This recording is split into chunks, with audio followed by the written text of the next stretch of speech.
আমরা সবাই বাংলাদেশের জাতীয় পতাকা আঁকতে পারি, বাট সঠিকভাবে আমরা অনেকে আঁকতে পারি না। আজকের ভিডিওটা দেখে আমরা সবাই সঠিকভাবে বাংলাদেশের জাতীয় পতাকা আঁকবো। সঠিকভাবে জাতীয় পতাকা আঁকার জন্য দুটো জিনিস লক্ষ্য রাখতে হবে। একটা হচ্ছে কনস্ট্রাকশন গাইড, আর একটা হচ্ছে কালার রেফারেন্স। আমরা কনস্ট্রাকশন গাইডে দেখতে পাচ্ছি বাংলাদেশের জাতীয় পতাকা দৈর্ঘ্য-প্রস্থ 10:6। দ্যাট মিন দৈর্ঘ্য হচ্ছে 10, প্রস্থ হচ্ছে 6। দৈর্ঘ্য যদি 10 ইঞ্চি হয়, প্রস্থ হবে 6 ইঞ্চি। আর মধ্যখানে লাল বৃত্তটি ব্যাসার্ধ হবে দৈর্ঘ্যের 5/1 দ্যাট মিন 2 ইঞ্চি।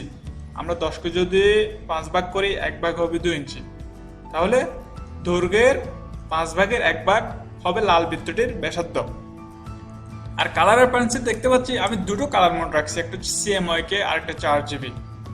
আমরা CMYK কালার কোড ইউজ করব যখন আমাদের ডিজাইনটা প্রিন্ট করা হবে, তখন আমরা CMYK ভ্যালু ইউজ করব।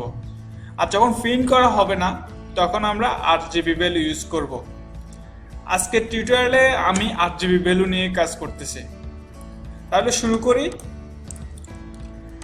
এটাকে আমি এক সাইডে রাখি। এখন প্রথমে আমি শেপ টুল থেকে রেক্ট্যাঙ্গেল সিলেক্ট করে ক্যানভাস একটা ক্লিক করি। আমাদের পতাকার ভ্যালু দিব 10 ইঞ্চি। এখানে আমি ইঞ্চি দিই, in by 6 inch, then enter বা ওকে।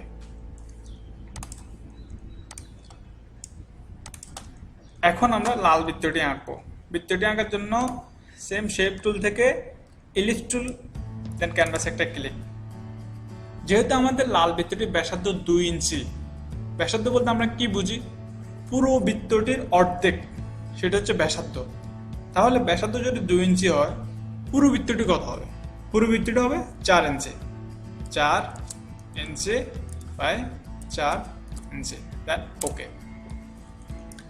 ওকে, এখন আমরা বৃত্তটা আঁকছি। বৃত্তটা আমরা বসাবো কোথায়? পতাকার কোন অংশে আমরা বৃত্তটা বসাবো সেটা নির্ধারণ করতে হলে আমরা দৈর্ঘ্যকে 20 ভাগে ভাগ করে 9তম অংশ নির্ধারণ করব এবং প্রস্থের মাঝামাঝি একটা রেখা এঁকে আমরা কেন্দ্রবিন্দু নির্ধারণ করব। তাহলে এই প্রসেসটা করার জন্য আমরা রেক্ট্যাঙ্গেল সিলেক্ট করে এটাকে কপি করি এবং কন্ট্রোল F দিয়ে পেস্ট ইন পয়েন্ট করি। এটাকে সিলেক্ট করে অবজেক্ট মেনু, অবজেক্ট থেকে পাথ থেকে স্প্লাইট ইনটু গাইড, দেন রো 2, কলাম 20, ওকে। এখন দৈর্ঘ্যের 9তম অংশ আমরা নির্ধারণ করব। তাহলে 1, 2, 3, 4, 5, 6, 7, 8, 9 এই অংশ। এখানে একটা গাইড দিয়ে দিই, এই অংশ, রাইট?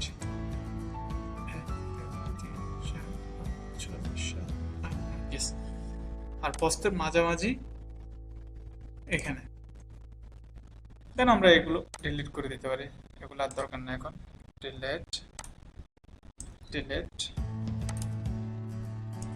Delete delete. এখন জাস্ট বৃত্তটা এনে বসাই দেব।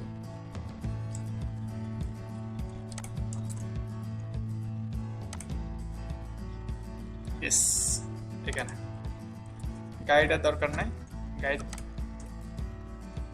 ক্যান্সেল। ওকে, এখন শুধু আমরা কালার করব। কালার করার জন্য রেক্ট্যাঙ্গেল সিলেক্ট করে RGB ভ্যালু গ্রিন কালার পিকার নিয়ে এখানে RGB ভ্যালুটা বসাই দিব 01796F 01796F, ওকে। দেন আমরা এখানে দেখতে পাচ্ছি আমাদের স্টক কালার দেখা যাচ্ছে। আমরা স্টক কালার নান করে দেব। এখানে এসে স্টক কালার, এখানে না, ওকে। দেন এখানে আর কোনো স্টক কালার নাই। দেন বৃত্তটার কালার দেব। বৃত্তটা কালার দিতে হলে সে আমরা কালার কোডটা বসাই দিব, এটা red colour code E11837 E11837 E11837, ওকে। এখানেও সেম আমরা স্টক কালার নান করে দিব, ওকে। হয়ে গেছে আমাদের বাংলাদেশের জাতীয় পতাকা। গ্রুপ করে রাখি। ওকে, থ্যাংক ইউ সবাইকে।